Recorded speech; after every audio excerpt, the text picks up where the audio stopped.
Hello friends, welcome back my YouTube channel OT medical lecture. Intubation series के fourth video में हम बात करेंगे इनडायरेक्ट फाइबर ऑप्टिक लेरिंगोस्कोप के बारे में, जिसमें हम लोग बात करेंगे वीडियो लेरिंगोस्कोपी एंड फाइबर ऑप्टिक लेरिंगोस्कोपी। इन दोनों को हम लोग इसमें कवर करने वाले हैं।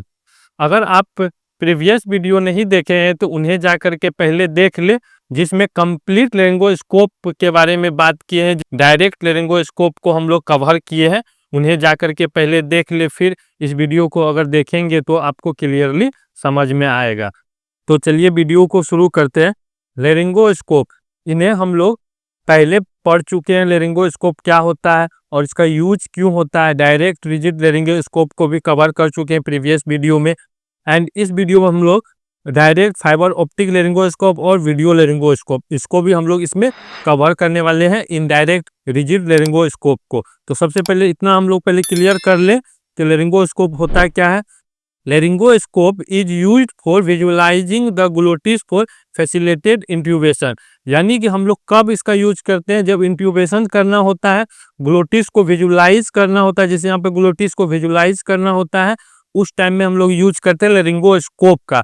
उससे क्या करता है कि फैसिलिटेट हो जाता है, यानी कि जो ग्लोटिस होता है, ग्लोटिस विजुअलाइज हो पाता है। एपिग्लोटिस को यहाँ से क्या करता है, लिफ्टिंग करता है। लिफ्टिंग करने के बाद ग्लोटिस दिखाई देने लगता है, विजुअलाइज होने लगता है, इसीलिए इसका यूज करते हैं। जैसे नेजल कैविटी होता है, ओरल कैविटी होता है, यहाँ पे ओरल कैविटी होता है, फेरिंग्स होता है, लेरिंग्स होता है, इस part of upper respiratory tract होता है। यानी कि इन सब को हम लोग विजुअलाइज कर पाते हैं। अगर एग्जामिंग करना होता है उस एरिया को, तो उसके लिए भी हम लोग यूज करते हैं। नेजल कैविटी से नीचे अगर फेरिंग्स को देखना होता है, लेरिंग्स को देखना होता है, उस टाइम में भी यूज करते हैं। तो अब चलिए हम लोग पहले ये समझ लेते हैं कि डायरेक्ट रिजिड लेरिंगोस्कोप क्या होता है और इनडायरेक्ट रिजिड लेरिंगोस्कोप क्या होता है। इसको हम लोग पहले समझते हैं। देखिए, डायरेक्ट जो रिजिड लेरिंगोस्कोप है, डायरेक्ट जो लेरिंगोस्कोप होगा वो डायरेक्टली विजुअलाइज होगा। जैसे यहाँ पे ग्लोटिस है, ग्लोटिस को जो होता है डायरेक्ट विजुअलाइज करता है। अब डायरेक्ट कैसे, तो यहाँ पे देखिए जिस तरह से यहाँ पे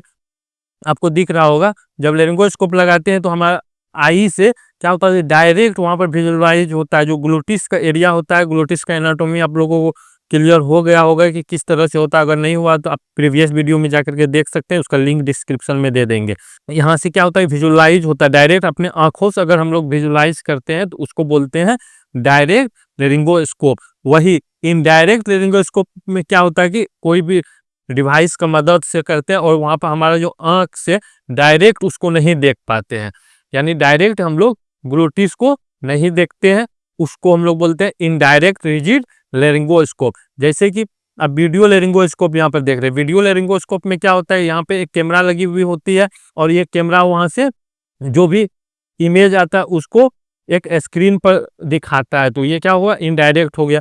जैसे कि कभी डेंटिस्ट के पास गए होंगे, डेंटिस्ट के पास इस तरह से एक मिरर होता है। मिरर जो पेशेंट के माउथ में देता है, वहां से रिफ्लेक्ट होकर के यहाँ पर इमेज दिखाने लगता है। इसको इनडायरेक्ट बोलते हैं। यानी जो हम आंख से डायरेक्ट नहीं देखते हैं, देख पाते हैं, उसको अगर कोई डिवाइस से हम उसको देखते हैं तो उसको बोलते हैं इनडायरेक्ट। तो आई होप ये क्लियर हो गया होगा कि डायरेक्ट क्या होता है और इनडायरेक्ट क्या होता है। तो चलिए आगे हम लोग इसको समझेंगे, डिटेल में इसको समझने वाले हैं। अगर आप इस चैनल पर नए हैं तो चैनल को लाइक और सब्सक्राइब कर ले। इस वीडियो को आप अंतिम तक देखें, सीखने को बहुत कुछ मिलेगा। तो चलिए आगे बढ़ते हैं। अब यहाँ पे देखिए, इनडायरेक्ट रिजिड जो लेरिंगोस्कोप है, डायरेक्ट समझ गए। तो इसमें जो यूज करते हैं वो स्कोप्स एक होता है और एक बुलर्ड होता है। ये दोनों का यूज करते हैं। जैसे अभी बात कर रहे थे, मिरर का यूज करते हैं, इस तरह से लगा हुआ होता है। इसको अगर हम लोग देखते हैं, माउथ में डाल करके देखते हैं, मिरर पर क्या होता है, रिफ्लेक्ट होकर के एक इमेज बनता है, उसको हम लोग देखते हैं। तो इसको हम लोग बोलते हैं इन डायरेक्ट लेरिंगोस्कोप। तो चलिए आप समझते हैं हम लोग। In this techniques the glottis is not visualise directly but through the fibre optic channel. यानी कोई भी फाइबर ऑप्टिक चैनल के थ्रू अगर जब विजुअलाइज होता है ग्लोटिस, तो उसको हम लोग बोलते हैं इनडायरेक्ट। ये क्लियर हो रहा होगा कि किस तरह से होता है डायरेक्ट और इनडायरेक्ट। अब देखिए यहाँ पे आगे हम लोग देखते हैं, इनडायरेक्ट लेरिंगोस्कोप जो होता है is medical device use to visualise the larynx voice box जिसको बोलते हैं and surrounding structures without a direct line of sight. यानी कि यहाँ पर क्या होता है कि जो स्ट्रक्चर जिसका जो सराउंडिंग जो स्ट्रक्चर होगा उसको भी हम लोग विजुलाइज कर पाते हैं। जैसे कि अगर हम माउथ से गए, माउथ से जाने के बाद यहाँ पर जैसे कि ओरल कैविटी से आगे बढ़े तो यहाँ पे ओरल कैविटी को भी हम लोग विजुलाइज कर पाएंगे। फिर आगे जाएंगे तो आगे क्या होगा, फेरिंग्स होगा, फेरिंग्स को भी हम लोग विजुलाइज कर पाएंगे। लैरिंग्स होगा, लैरिंग्स को भी विजुलाइज कर पाएंगे। यानी लैरिंग्स ही किसका पार्ट है, ग्लोटिस है, जिसको वोकल कॉर्ड बोलते हैं, उसको भी हम लोग विजुलाइज करते हैं। तो उसका जो जितने भी सराउंडिंग होगा उस स्ट्रक्चर को भी हम लोग विजुलाइज करते हैं। जैसे कि ब्रोंकोस्कोप करते हैं तो हम लोग यहीं से ब्रोंकोस्कोप अगर एग्जामिनिंग करने के लिए यूज करते हैं उस टाइम में भी यूज करते हैं, लेकिन इसमें हम लोग बात करेंगे इंट्यूबेशन से रिलेटेड बात कर रहे हैं। तो इसमें देखिए वो स्कोप एक इसका टाइप्स होता है, इसको देख लीजिए। इनडायरेक्ट में होता है, बुलर्ड होता है जो कि अभी इसका यूज नहीं होता, एग्जाम में ये अक्सर पूछा जाता है, इसीलिए इसका याद रखना जरूरी है, थोड़ा सा ध्यान में इसको रखना होता है। तो आगे हम लोग बढ़ेंगे, देखते हैं इसका बुलर्ड को याद रखना है, वो स्कोप को याद रखना, बाकी आगे हम लोग कॉन्सेप्ट में समझेंगे जो अभी फिलहाल यूज होता है। तो चलिए आगे बढ़ते हैं। यहाँ पे सबसे पहले हम लोग वीडियो लेरिंगोस्कोप कवर करेंगे। कैसे ये होता है वीडियो लेरिंगोस्कोप, क्या होता है, इसमें जो कैमरा लगी हुई रहती है वो क्या करता है, इमेज को एक स्क्रीन पर दिखाता है। इससे क्या होता है, क्लियरली हमको विजुलाइज जो हो पाता है कि ग्लोटिस में क्या एपिग्लोटिस अभी भी उस पर कवर्ड है या नहीं है, क्लियरली दिखाई दे पा रहा है या नहीं दे पा रहा है।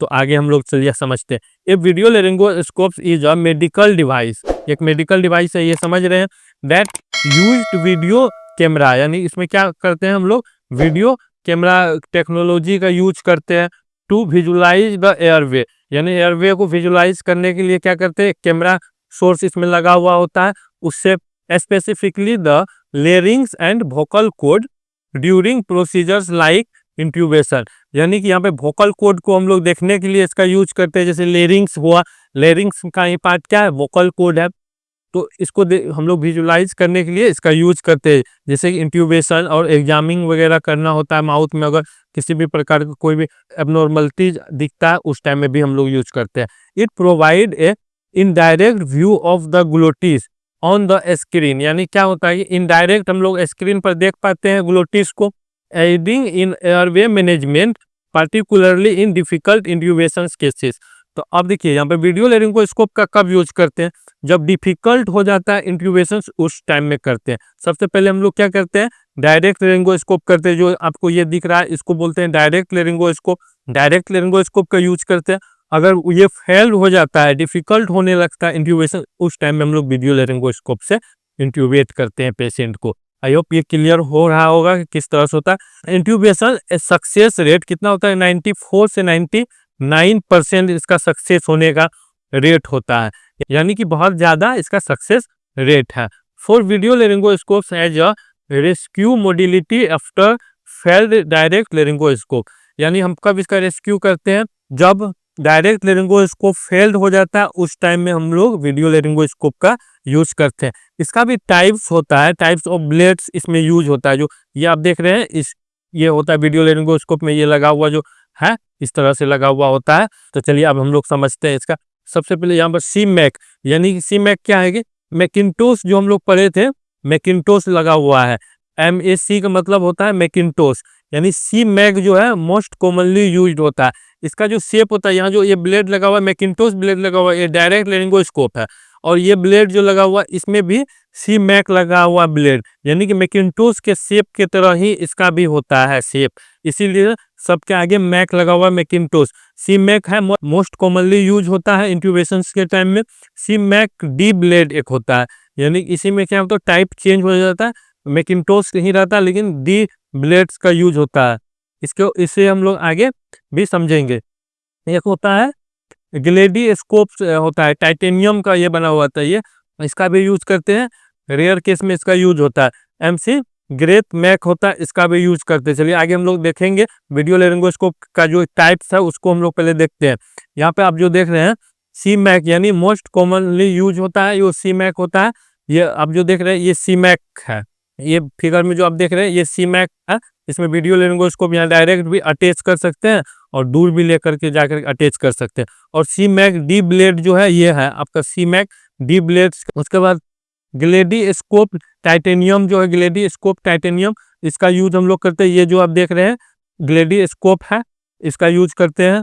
उसके बाद आपको MC ग्रेथ मैक जो है ये है, इसका यूज करते थे। इसका भी बहुत सारा टाइप्स है, सिर्फ इसका नाम याद रखना है। कभी कभी डायग्राम बेस्ड अगर क्वेश्चन आता है तो उस टाइम में भी पूछ सकता है, इसीलिए इसका फिगर हम लोग लगाए। इसमें देखिए आप, इसका जो टाइप्स है C मैक का मोस्टली यूज होता है। इसका कुछ ब्लेड को हम लोग यहाँ पे रखे हैं, ब्लेड को समझ लेते हैं। डिस्पोजेबल जो ब्लेड होता है उसको देखिए, सबसे पहले पेडियाट्रिक्स में लगता है वो है मीडियम एडल्ट के लिए, लार्ज एडल्ट के लिए। उसके बाद डिस्पोजेबल ब्लेड एक अलग से स्पेशल होता है, इसको भी हम लोग डिस्पोज कर सकते हैं। तो आई होप ये क्लियर हो गया।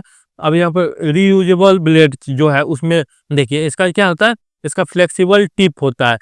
मेकवाई जो पड़े थे उसका टिप क्या होता था, वो भी फ्लेक्सिबल होता था। तो ये उन्हीं का टाइप्स है। एंड लार्ज एडल्ट में यूज करते हैं हम लोग इसको, इसका लार्ज एडल्ट में यूज करते हैं, मीडियम एडल्ट में ये यूज करते हैं, पीडियाट्रिक्स में यूज करते हैं, न्यू नेट में करते हैं। उसके बाद यहाँ पर प्री मेच्योर में यूज करते हैं। तो क्लियर हो गया होगा कि किस तरह से इसका ब्लेड्स का यूज होता है। आई होप ये क्लियर हो गया होगा। तो चलिए आगे हम लोग यहाँ पर देखते हैं फ्लेक्सिबल लेरिंगोस्कोप यानी ब्रोंकोस्कोप फाइबर ऑप्टिक के बारे में अब हम लोग समझेंगे। यानी कि यहाँ पे क्या है, ये फ्लेक्सिबल लेरिंगोस्कोप है जो ब्रोंकोस्कोप बोलते हैं, चाहे फाइबर ऑप्टिक बोलते हैं। ब्रोंकोस्कोप जो करते हैं उस टाइम में इसका यूज करते हैं। जो यहाँ पर आप देख रहे हैं ये टिप है इसका, इसी को पेशेंट में इंसर्ट करा जाता है। Flexible instruments use to visualise examine the larynx, यानी हम लोग क्या करते हैं लेरिंग से एग्जामिन के लिए भी इसका यूज करते हैं, जिसको हम लोग वोकल कॉर्ड बोलते हैं। एंड ब्रोंकियल ट्री यानी ब्रोंकल ट्री के लिए भी इसका यूज करते हैं, airway within the lungs. Bronchial tree किसको बोलते हैं, जैसे यहाँ से लेकर के ट्रेकिया से लेकर के ब्रोंकाई, ब्रोंकाई से लेकर ब्रोंक्यूल्स और एल्वोलाई, इस सारा को हम लोग क्या बोलते हैं, ब्रोंकियल ट्री बोलते हैं। इन सबको हम लोग एग्जामिन करने के लिए यूज करते हैं ब्रोंकोस्कोप का, और इसी को हम लोग बोलते हैं फ्लेक्सिबल लेरिंगोस्कोप बोलिए, चाहे फाइबर ऑप्टिक लेरिंगोस्कोप बोलिए, इन्हीं को बोला जाता है। They are particularly valuable in managing difficult airway diagnosis air abnormalities, यानी कि डिफिकल्ट जब एयरवे होता है उस टाइम में हम लोग मैनेज करने के लिए इसका यूज करते हैं। ये बहुत ही वैल्यूएबल है, और डायग्नोसिस करने के लिए भी इसका यूज करते हैं। और एबनॉर्मलिटीज अगर होता है एयरवे में तो उस टाइम में भी हम लोग इसका यूज करते हैं। और यहाँ पर it is considers has gold standard technique, यानी इसी को गोल्ड स्टैंडर्ड टेक्निक बोलते हैं। डायरेक्ट इंट्यूबेट किए नहीं हुआ तो हम लोग जाएंगे इनडायरेक्ट में आते हैं, वीडियो लेरिंगोस्कोप के पास आते हैं। अगर वहां भी नहीं होता फिर हम आते हैं फाइबर ऑप्टिक लेरिंगोस्कोप के पास। यहाँ पर ये स्टैंडर्ड टेक्निक है, यानी कि ये क्या है कि एक गोल्ड स्टैंडर्ड टेक्निक है फॉर मैनेजमेंट ऑफ डिफिकल्ट और फेल्ड इंट्यूबेशन। तब जाकर के हम इसका यूज करते हैं। देन इसका यूज करके हम लोग जो डिफिकल्ट इंट्यूबेशन होता है उसको क्लियर कर पाते हैं, इंट्यूबेट कर पाते हैं पेशेंट को। Use to awake intubation and cervical injury patient, अगर सर्वाइकल इंजरी पेशेंट आता है उस टाइम में भी यूज होता है। जैसे यहाँ पर सर्वाइकल इंजरी अगर होगा पेशेंट, तो हम जब डायरेक्ट इंट्यूबेट करते हैं तो यहाँ पे मूवमेंट बहुत ज़्यादा होता है। पेशेंट का क्या होता है कि यहाँ पे मूवमेंट बहुत ज़्यादा होता है, उस टाइम में यहाँ पर और फ्रैक्चर्स बढ़ने का चांसेस हो सकता है। इसीलिए हम लोग यूज करते हैं फाइबर ऑप्टिक इंट्यूबेशन। उसमें क्या होता है, इजीली वे में इंट्यूबेट कर सकते हैं। सर्वाइकल इंजरी पेशेंट्स में ज़्यादा मूवमेंट नहीं करना होता है, इसीलिए इसको हम लोग प्रीफर करते हैं। आई होप ये क्लियर हो गया होगा कि किस तरह से होता है। आगे हम लोग इसका कॉम्प्लिकेशंस ऑफ लेरिंगोस्कोप को हम लोग देखेंगे। जैसे कि यहाँ पे डेंटल इंजरी हो जाता है। डेंटल इंजरी क्यों होता है, जब हम लोग डायरेक्ट लेरिंगोस्कोप करते हैं उस टाइम में इस एरिया में प्रेशर बनता है और यहाँ पर जो टीथ होता है उसका टूटने का यानी उसका रिमूव होने का चांसेस हो जाता है। इसी कारण यहाँ पे इंजरी आ जाता है। मोस्ट व्यूलरेबल आर अपर इंसिजर्स, यानी क्या होता है यहाँ पर अपर जो इंसिजर्स होता है उसका टूटने का चांस सबसे अधिक होता है, वहाँ इंजरी होने का चांस होता है। Damage to soft tissue and nerve, यानी कि क्या होता है उस टाइम में अगर हम लोग लेरिंगोस्कोप को माउथ में दे करके अगर प्रोसीजर्स करते हैं तो उस टाइम में वहाँ का सॉफ्ट जो टिश्यू होता है वह डैमेज हो सकता है। जो नर्व अगर होगा तो नर्व भी डैमेज होने के चांस होता है, कॉम्प्लिकेशंस हो सकता है। Injury to cervical spine cord in cases of aggressive manipulation of pre existing injury, यानी कि पहले से उसका कुछ इंजरी है और यहाँ पर ज़्यादा मैनिपुलेशंस कर दिए तो उस टाइम में भी इंजरी होने का चांस सबसे ज़्यादा हो जाता है। उसके बाद हेमोडायनेमिक अल्टरेशन यहाँ पे होने का चांस होता है। ट्रेकीकार्डिया हो सकता है, यानी कि हार्ट रेट बढ़ सकता है, इसका टेकीकार्डियम चल सकता है, हाइपरटेंशन में हो सकता है, अर्दीमिया हो सकता है पेशेंट्स को, breakage and expressions of bulb, यानी कि क्या होता है जो डायरेक्ट लेरिंगोस्कोप करते हैं उसमें बल्ब लगा हुआ होता है, वह टूट करके पेशेंट्स का गले में जाने का भी रिस्क बढ़ सकता है। तो ये भी इसका कॉम्प्लिकेशंस होता है। जैसे यहाँ पे देखते हैं टीथ यहाँ पे रिमूव हो गया है, यानी कि डेंटल इंजरी आ गया है। आई होप ये वीडियो आप लोगों को अगर क्लियर हो गया होगा तो इस सीरीज को आप लोग कंप्लीट देखें। इंट्यूबेशन से रिलेटेड जितने भी क्वेरीज होगा आपका क्लियर हो पाएगा। आप जा करके इसका प्लेलिस्ट में आप देख सकते हैं। कोई भी टॉपिक चाहिए तो आप कमेंट बॉक्स में भी लिख सकते हैं। आप लोगों को क्लियरली समझ में आया होगा तो चैनल को लाइक, सब्सक्राइब और बेल आइकन को प्रेस कर दें। Thank you for watching.